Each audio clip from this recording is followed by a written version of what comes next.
안녕하십니까. 수학팀 이영호입니다. 영정사진 같은데. 아니 지금 제가 저 보시면은 가로 보메스 해가지고 수학의 신 그리고 밑에 리바이벌 오브 가우스의 부활이라 해놨는데 지금 옷이 가우스가 아닌데 이해를 좀 하면서 들어주십시오. 일단 이번 모의고사에 대해서 잠시 이야기를 드리겠습니다. 제가 이제 모의고사를 보통 18번부터 풀어나가는데, 그 가형 같은 경우는 예전보다 훨씬 더 쉽게 나왔습니다. 사실 킬러 문제도 없었고 그냥 무난하게 나온 편이고, 나형 같은 경우는 이번에 처음으로 이제 들어간 범위가 많기 때문에 출제자들이 좀 억지로 뽑아낸 문제가 많은 것 같습니다. 계속 이렇게 될 것 같지는 않고 아마 뭐 5, 6월 넘어가면서 뭐 이과스러운 문제들이 사라지고 나형 친구들의 특성에 맞게 약간 무난하게 바뀌지 않을 거라 생각이 듭니다.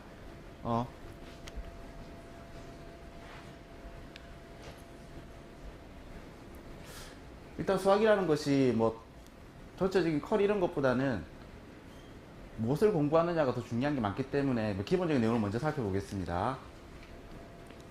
다 아시는 분들이죠. 뭐 승범이 아저씨, 소근이 아저씨, 창모 아저씨 등등 여러분들이 다 듣고 있는 사람들입니다.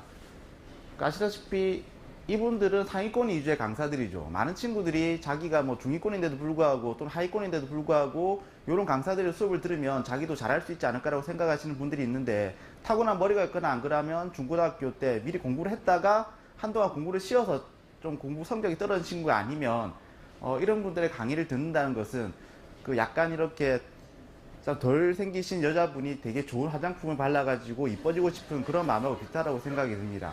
그렇기 때문에 그 선생님과 상담을 한 다음에 자기한테 가능성이 있다 그랬을 때 이 강사들을 선택하는 게 좋을 것 같습니다. 여기 있는 분들도 알고 있을 겁니다. 현우진 같은 경우는 작년 메가스터디에서 띄우고, 저 같은 경우도 되게 많이 추천하고 있는 강사입니다. 일단 기본적으로 상위권 위주의 강사긴 하지만 시발점이라고 강의가 있는 거 아시죠? 그 강의가 워낙에 뭐 처음 들어가는 학생들 역시도 듣기에 되게 뭐 괜찮은 강의이기 때문에 이 사람의 강의를 많이 추천하고 있습니다. 그리고 중간은 뭐 중위권의 황제죠. 정승재라고. 일단 이 사람 같은 경우는 제가 이제 강의를 제대로 듣지는 않았는데 어떤 학생이 그 강의에 대한 질문을 하더라고요. 그래갖고 이 내용이 뭔지 궁금하다고 들고 왔는데 한 문제를 25분 동안 설명하고 있더라고요. 저 같은 게 되게 충격이었거든요, 그게. 근데 그러다 보니까 이 강사의 강의를 많은 학생들이 듣고 어찌 보면 자기가 보통 수학이라는 거에 대해서는 문제를 이해하지 못했던 경험이 훨씬 많았을 거잖아요. 근데 한 문제를 갖다가 그렇게 오랫동안 설명을 해주고 학생을 이해시켜주기 때문에 지금의 이제 자리에 올라온 게 아닌가 생각이 들고, 중위권이고 자기가 뭐 수학 실력이 없다 그러면 정승재 강사를 가장 많이 추천하고 있습니다. 저 역시도. 그리고 하위권 위주의 강사라고 자기가 이야기하는 이희태 강사가 있습니다. 이 강사 같은 경우는 뭐 맛보기 들어보시면 스포자들이 들으면 되겠다고 하는데 사실 풀어주는 문제들이 상당히 어려운 문제들이거든요. 자기는 되게 쉽게 풀어주는 척 하고 있지만 실제로 학생이 풀었을 때 그 느낌이 사뭇 다릅니다. 그러다 보니까 학생들은 자기가 뭔가 잘못 공부해서 그렇게 문제가 안 풀리는가 싶어가지고 저한테 찾아오는 경우가 많았었는데 그렇지 않습니다. 약간은 사자 돌림이 들기 때문에 무조건 따라 하신다기보다는 선생님한테 이야기를 하고 이 문제 수준을 갖다가 판단한 다음에 이 강사를 듣는 것이 좋겠다고 생각이 듭니다. 이분들 같은 경우는 특히 왼쪽에 두 분, 다 아시죠? 요즘 스카이 에듀 무료 프리패스가 워낙 많기 때문에 거기서 들을 만한 강사 같은 경우는 뭐 중위권에서는 삽자루, 그리고 정말로 개념을 천천히 이렇게 하고 싶은 사람은 차영재를 갖다 추천한 편이고, 그리고 EBS 같은 경우는 심주석이라는 강사가 있습니다. 강의 난이도가 그렇게 하면 되게 중위권 아니고 중상위 정도라고 생각하시면 될 것 같습니다. 그 수학 같은 경우는 EBS를 풀지 말지에 대한 이야기가 상당히 많습니다. 뭐 연계는 70%라고 하는데 사실은 근해 공식을 썼으니까 이거는 연계됐다고 할 정도로 수학에 대한 연계도는 되게 낮은 편이거든요. 그래서 수능 특강 같은 경우는 수능 완성, 두 가지 책 같은 경우 예전에 제가 이렇게 이야기했습니다. 수능 특강은 6평 치기 전에 한번 훑어보고, 뭐 수능 완성 같은 경우는 9평 치기 전에 한번 훑어보는 수준이면 괜찮다고 생각이 들었는데, 올해 같은 경우는 전면 개편이 많이 됐잖아요, 수학이. 그러다 보니까 뭐 다른 문제지가 없는 상황에서 문제지 대용으로 쓰는 것도 나쁘지 않다고 생각이 듭니다. 제 말이 좀 빠르진 않죠, 아직까지. 여기 있는 것들은 기본서들인데 뭐 다 여러분들 아시는 걸 겁니다. 일부러 이렇게 하는 건 아니고 다 살펴보시면 내 아는 책인데 라고 생각하시면 될 것 같고, 아시죠, 이 책? 사실 이걸 갖다가 제일 중점적으로 설명을 드리겠습니다. 그 많은 학생들이 기본서를 보거나 안 그러면 어떤 사람의 강의를 갖다 듣고 난 다음에 자기 기출 문제지를 고르려고 하는데 상당히 종류가 많습니다. 서점 가보시면 알겠지만 10가지 종류가 넘거든요. 각각에 대해서 제가 이제 직접 살피고 느꼈던 것 같다 말씀드리겠습니다. 너기출이라는 기출 문제지가 있습니다. 상당히 많은 학생들이 갖고 있을 건데 이 기출 문제지 같은 경우는 뭐 승범이 아저씨 강사팀이죠. 그 강사팀에서 제작을 하고 어느 정도 교육과정을 최대한 많이 반영했습니다. 그 덕에 문제가 정말 많이 깎여 나갔거든요. 책도 얇고 그러다 보니까 뭔가 풀어야 되겠는데 양이 너무 부담스럽다 싶으면 저 책을 풀면 될 것 같습니다. 그리고 작년 우리 학원에서 가장 히트했던 책입니다. 기출의 고백이라고. 그 이 책 같은 경우는 답지에 보면 그 답지의 앞부분에 그 문제를 풀기 위한 기본적인 지식들이 나열되어 있습니다. 예를 들어 원의 방정식이 나온다면 원의 기본형, 원의 평행이동 등등이 나와 있기 때문에 따로 다른 기본서를 참조하지 않고 그 문제를 이해할 수 있는 그런 실마리를 갖다가 주는 책이고, 그러니까 기본적인 어떤 자기 지식이 부족한 친구들은 이 책으로 자기 이론을 대신할 수 있다고 생각이 듭니다. 그리고 기출의 고백과 비슷한 수준의 시리얼 책이 있습니다. 편집이 이뻐가지고 유학생들이 가장 좋아하는 책이긴 한데 이 책 같은 경우는 작년에 기출의 고백보다 잘 나가다가 중간 이후에 완전히 KO 됐거든요. 근데 올해 같은 경우는 되게 이렇게 신경을 많이 써서 그런지 모르겠는데 해설해보면 각 문제를 갖다 요약해놓고 거기에 밑줄을 쳐놨습니다. 그 밑줄 치는 걸 가지고 이 부분 때문에 이건 이렇게 풀어야 된다라고 설명이 되어 있습니다. 예를 들어 여러분들이 학교 수업을 들을 때 앞에 이렇게 투사를 하잖아요. 이렇게. 그래 놓고 강사들이 밑줄 꺼놓고 이것 때문에 이걸 써야 되겠지라고 하는 부분이 있을 겁니다. 강의 도중에. 시리얼은 그 부분을 갖다가 살펴가지고 그 해설에 그런 식으로 만들어 놨습니다. 그러니까 기본적인 내용을 알고 있지만 자기가 문제를 풀 때 왜 이 문제에서 이런 이론을 적용하는지 모르겠다 싶은 학생 같은 경우는 저 책을 갖다가 쓰면 될 것 같습니다. 그리고 약간 상위권 위주의 책들입니다. 마풀. 혹시 아십니까, 이 책? 아시는 분? 마풀. 예, 양이 장난 아니죠. 사실 전 문과생 중에 이걸 갖다가 3번 이상 보고 100점 못 받는 친구가 없었거든요. 제가 아는 친구들 중에서는, 학생들 중에서는. 그 정도 양이 어마어마하고, 그 풀이가 정말 간략합니다. 그 풀이를 정말로 혼자 다 이해할 정도면 원래 잘하는 친구이기 때문에 어느 정도 실력이 되지 않은 친구들은 이 책을 좀 권하지는 않습니다. 그 다오라라는 책이 사실은 재작년까지는 학원에서 가장 많이 팔리는 책인데, 그 올해 풀이 과정이 워낙 많이 달라졌기 때문에 지금 개정 중이라고 합니다. 사실 올해는 다 못 볼 것 같아요. 이거는 이제 책이 안 나올 것 같고. 뭐지? 다시, 예, 다시 앞 돌아오겠습니다. 예. 계속 하겠습니다. 사실 뒤에 책이 몇 개 더 있긴 한데, 여러분 수학책을 보다 보면 그런 게 있잖아요. 그게 수학 공부하다 보면 기출 많이 풀라고 하긴 하는데 얼마나 많이 풀어야 될지 모르겠고, 기출을 푼다는 게 답을 외우는 수준인지 답을 갖다가 어느 정도 풀이까지 외우는 수준인지 이렇게 생각하실지 모르겠지만, 수학 문제를 풀다 보면 처음 풀 때는 그냥 겨우겨우 풀어 나갈 겁니다. 그러니까 두 번째 풀 때는 답이 외워지기 때문에 이것저것 끼워 나가기 시작할 거고, 세 번째부터는 그 풀이 과정 말고 다른 풀이 역시도 생각하게 될 거거든요. 여러분 게임을 하셔서 해보신 분 알겠지만 처음에 공약서대로 공략을 하다가 어느 순간부터는 자기가 이렇게 응용을 하기 시작합니다. 그래야 재미가 있거든요. 역시 이것도 마찬가지인데 기출만큼 좋은 문제가 없고 그 문제를 계속 풀다 보면 그 기출 문제에 대한 응용을 혼자 실시하기 시작합니다. 예를 들어 문제를 풀다가 x제곱 플러스 y제곱이라는 어떤 부분이 나왔다 그러면 처음에는 그냥 x가 뭐고 y가 뭔지 살피겠지만 어느 순간 돼서 x 플러스 y제곱 마이너스 2xy가 생각이 날 거고, 어느 순간 되면 또 원이 생각이 날 거고, 그 이후에는 원점과의 거리가 생각이 난다거나 이런 식으로 계속 발전해 나갈 거거든요. 그것은 다양한 문제를 많이 풀고 그 문제가 익숙해지고 다른 문제들과 연결고리가 생기면서 생기는 그런 어떤 확장 과정입니다. 그렇기 때문에 기출을 여러 번 풀다 보면 응용이 길어질 수밖에 없는데, 많은 친구들이 기출을 몇 번 풀고 나서 답이 외워졌네 그래갖고 그냥 손을 놓습니다. 기출은 최소한 3번에서 5번까지 풀라고 저는 이제 이야기를 하거든요. 그 정도로 해놓고 나서 이제 날이 퍼럭에서 칼이 만들어진 다음에 그 이후에 다른 문제들을 풀어 나가면 된다고 생각이 듭니다. 앞에 예. 시간상 예, 끊겠습니다, 제가. 예. 수학이 전문이 많을 것 같아가지고 선생님 앞에 한 번만 보여주시겠어요? 예. 기출 문제지. 지금 보시면 아시겠지만 여러분들이 이제 곧 기출을 준비를 할 건데, 지금 왼쪽의 세 개 같은 경우는 여러분들이 제가 생각할 때는 한 3등급을 기준으로 3등급보다 아래면은 왼쪽을 택하는 게 좋을 것 같고, 3등급 위다 이러면 오른쪽에 있는 두 개를 택하면 좋을 것 같습니다. 팀장님께서 말씀을 해주셨다시피 마플이나 다오라는 양이 굉장히 많습니다. 그러니까 본인이 실력이 어느 정도 출중해서, 문과 같은 경우는 사실 2등급 이상이라고 해야 되겠죠. 출중해서 바로바로 풀면서 넘어갈 수 있는 정도의 실력이면은 마플이나 다우다를 하면 되는데 그 외에 조금 유감스러운 경우에는 그냥 기출을 512회를 팀장님 말씀대로 3번에서 5번 정도 돌리는 게 좋을 것 같습니다. 한 5번 돌린다고 마음을 가지면 한 2번, 3번 보는 거죠. 마플이랑 다우라 같은 경우는 자기가 좀 감이 있다 싶다 생각이 든다면 도전을 하십시오. 마플 같은 경우는 뭐 경찰대라든지 사관학교 기출 문제도 있고 해설이 굉장히 빈약하기 때문에, 그리고 이과 학생들 같은 경우 이런 질문을 많이 하는데 한 권으로 완성하는 수학 아는 분 손 한 번 들어보세요. 모르나? 한한수라고 하는데 그 문제집을 기출 내용으로 써도 되냐라고 물어보는 학생들이 많은데 써도 됩니다. 써도 되는데 그것만 가지고 완벽하게 할 수는 없으니까 저기서 왼쪽에 있는 3가지 중에 하나 정도를 병행하면 될 것 같습니다.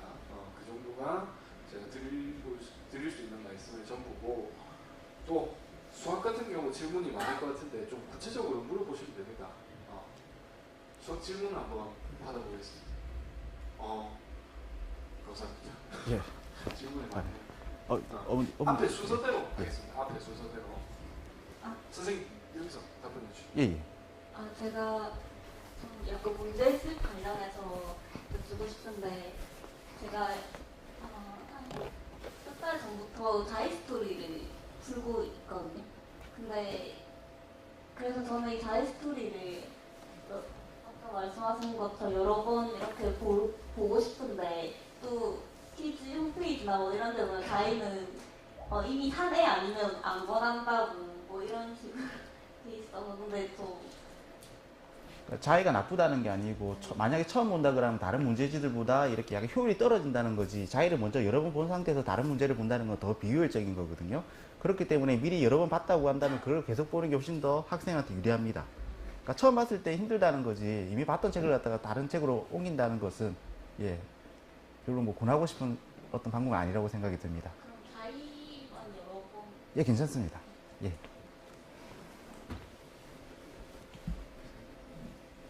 책임하시는 게 아닐까. 네, 전 부모 학부모인데요.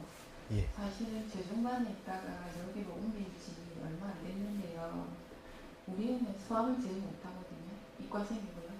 근데 제가 문과로 바꾸려도 이과만 고집하고 올해는 이과 범위가 좀 줄어들어서 혼자 생각으로 쉽게 나올 거래요. 근데 어쨌든 얘는 재수를 빨리 결정했는데요. 12월에도 개념을 잡고 있고 1월에도 보니까 개념 잡고 있고 6월도 개념, 지금도 개념 잡고 있거든요. 근데 제가 생각할 때는 고3에 한번 돌았으니까 아까 앞에서 말씀하신 것처럼 자의나 기출을 물론 범위가 달라져서 새로운 문제집이 없다 해도 들어가는 범위를 뽑아서 좀 기출을 계속 해가지고 좀 난이도를 높였으면 좋겠는데 항상 개념만 잡고 있거든요. 근데 또 선생님이 또 개념을 추천하셨다 해서 또 인강 개념 잡는다 하더라고요. 그래서 어제는 또 그 아까 이태요. 이태 선생님이니까 예. 중포장, 숙포장가 하는 그 중학생 그 개념도 또 프린트 해달라고 해서 제가 또 프린트하고 있었거든요. 근데 이렇게 해도 되는 건지, 물론 얘가 못하기는 하지만 언제까지 개념만 잡아야 되는지 좀 되게 궁금해요. 일단 그래가지고 기출이나 풀 수 있는지. 일단 학생이 일단 생각할 때 개념을 계속 돌리다 보면 저절로 문제가 풀릴 수 있을 거라고 약간 착각하고 있는 것 같습니다. 제가 예전에 그랬거든요. 근데 이제 수학이라는 것이 개념이 그래 많지는 않습니다. 교과서 보면 이렇게 칸으로 만들어져 있는 외워야 될 것들 그래 많지는 않은데, 그 계속 보다 보면 모든 문제 다 풀 수 있을 것이라는 어떤 그 약간 미신 같은 게 있죠. 그리고 그 버둥을 또 보고 이러다 마음이 되게 편합니다. 자기가 아는 거기 때문에. 단어장 역시도 아까 영어 할 때 그랬겠지만 아는 단어장 계속 보면 이제 모르는 게 별로 없으니까 상당히 편하거든요. 어느 순간 갑자기 폭발해갖고 모든 문제를 풀 수 있을 거라고 착각을 지금 하고 있을 수도 있고, 어쩌면 그런 것 때문에 공부를 덜 하고 있을 수 있을 거라 생각이 됩니다. 수학이라는 것이 일단 이론이 있으면 그 이론을 바탕으로 깔 수 있는 문제를 풀지 않으면 이게 확보이 되지 않기 때문에, 일단 어느 지점인가요, 학생이? 그 학생이 어느 지점에 있나요? 어쨌든 예, 문제를 일단 안 풀면 안 된다고 제가 이제 말씀을 드리고 싶고, 학원 선생님도 이게 그렇게 그러니까 실력이 부족하기 때문에 이렇게 뭐 그 개념을 보라는 것이지 문제를 풀 필요가 없다는 건 아니거든요. 그 정도로 계속 보고 있다는 것은 학생이 어쩌면 직무를 비하고 있다고 생각이 들고, 예, 제가 만약 맡으면 억지로라도 하루에 뭐 2시간씩 붙잡아 놓고 문제 안 풀면 못 일하게 하고 이렇게 할 겁니다, 사실은. 그러니까 뭐 쉬운 문제든 어려운 문제든 간에 일단 문제를 어느 수준 이상 풀 수 있게 만드는 게 일단 우선일 것 같습니다. 그리고요. 예. 그 말도 맞는지 올해 이과 범위가 좀 바뀌어서 좀 자기 말로는 쉽게 나올 교재가 바뀌면 좀 쉬운 경향이 있다는데 그 말이 맞는지 모르겠어요. 예, 뭐 쉬워지긴 하는데 이과 범위가 좁아졌다 그래서 공부할 게 줄어든 건 아니거든요. 그 뒤에 있는 3가지 책을 갖다 공부하기 위해서는 반드시 앞에 3개가 기본으로 돼 있기 때문에 문제가 약간 쉬워질 수는 있겠지만 공부할 양이 되게 줄었다는 것은 학생의 착각입니다. 이과생은 어쩔 수 없습니다. 예, 건국 이래로 그랬습니다.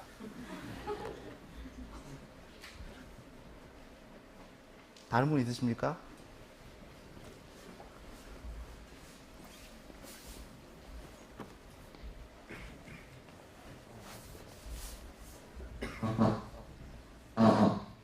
예, 들립니다. 들립니다. 네, 저 이과생인데 간접 출제 범위를 얼마 정도 깊이까지 봐야 되는지 그게 좀 궁금한데. 제 생각에는 기본서에 있는 기본 문제 정도 볼 수 있으면 충분할 거라 생각이 들고, 그 간접 중에서 미적분 1에서 보면 이제 미분과 적분에서 기본적으로 예전에 킬러 문제로 나왔던 부분들이 있지 않습니까? 그거 정도는 같이 살피는 게 좋을 거라고 생각이 듭니다. 그게 그냥 초월함수로 응용돼서 나올 거라고 예상이 되기 때문에 나머지 부분들은 기본 문제 수준, 그리고 미적분에서 예전에 킬러 문제로 나왔던 예를 들어 변곡점이 들어갔다거나 이런 부분들 같은 경우는 예전 기출의 킬러까지 같이 보는 수준 정도면 뭐 크게 부족하지 않을 거라고 생각이 듭니다. 그럼 미적분 1은 이제 어느 정도 깊이 있게 가지고 게 좋다고? 예, 그게 좋다고 생각이 듭니다. 또 다른 말씀?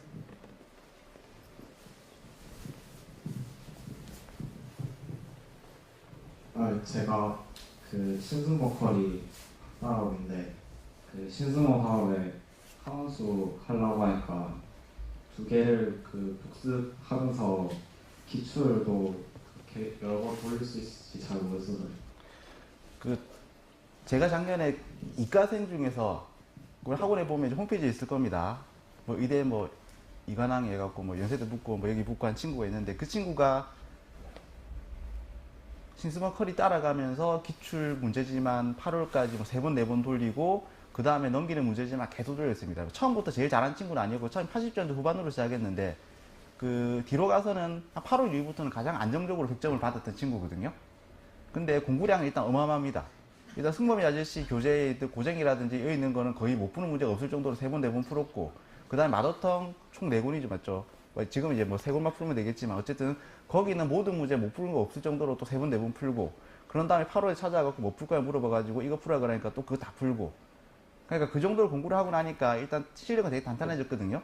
그러니까 자기가 그걸 다 풀 수 있을 시간을 낼 수 있는지 이걸 먼저 이제 생각해야 될 것 같고 일단 그런 거 있잖아요. 자기가 갖고 있는 그 한도 내에서 뭔가를 해결해야 되는 거지 다른 과목을 전부 희생해가지고 수학만 할 수 있는 건 아니기 때문에 뭐 제가 생각할 때는 그래 억울하니까 이야기할게요.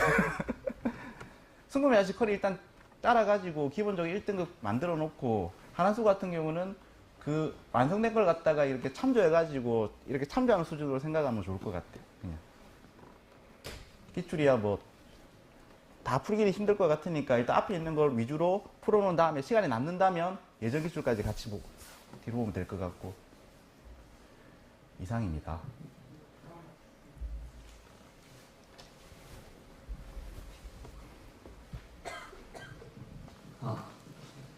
저는 이제 개정된 그거에 대해서 질문이 있는데 이제 요번에 개정이 되잖아요, 수학이.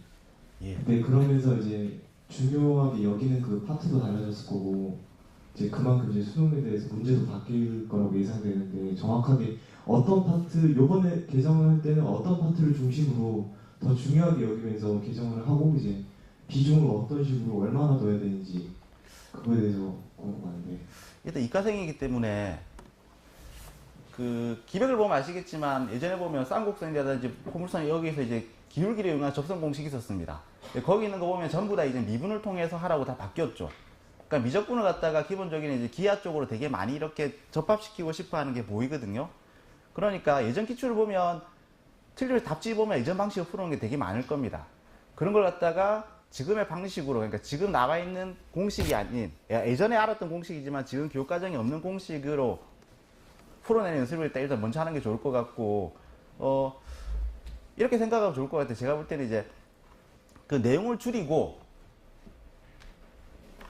좀 더 이과생이 이과스럽게, 즉 그래프를 좀 더 많이 이용할 수 있고 미적분을 다른 곳에 좀 더 많이 침투시킬 수 있게 만들어졌다고 생각이 들거든요.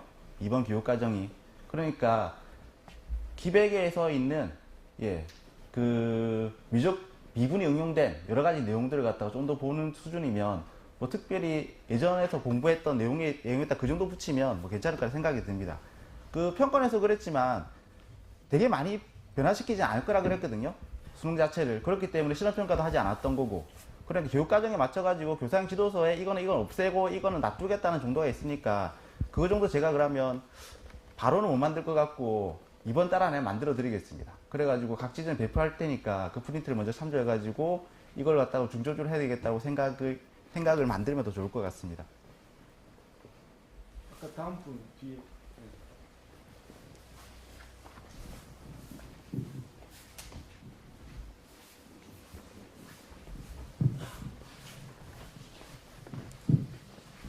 안녕하세요. 저 연대점 다니고 있는 차재욱이라고 하는데요. 예. 저 특수대학 수학 질문인데 예.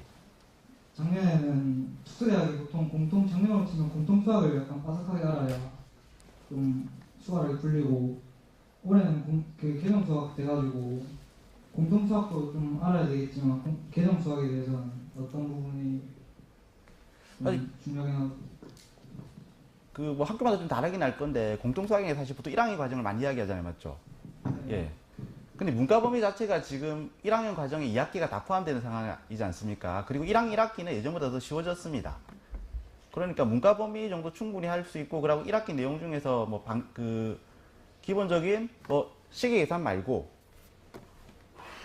도형 정도 이렇게 잘 알고 그 다음에 문과 내용 그대로 알고 있으면 뭐 크게 달라질 건 없다고 생각이 들거든요. 오히려 이제 예전 시험 범위에 비해서 오히려 문과와 직접적으로 연계된 부분이 더 많아졌기 때문에 1학년 과정이 또 준비하기는 수월해지지 않을까라고 저는 생각이 들거든요. 개정 수학에 대해서요? 예, 개정해봤자 결국 뭐 순서가 좀 바뀐 거고 문과에서 1학년 내용이 좀 더 많이 추가된 내용 정도 뭐 그렇기 때문에 겁낼 정도의 어떤 변화가 있는 건 아닙니다.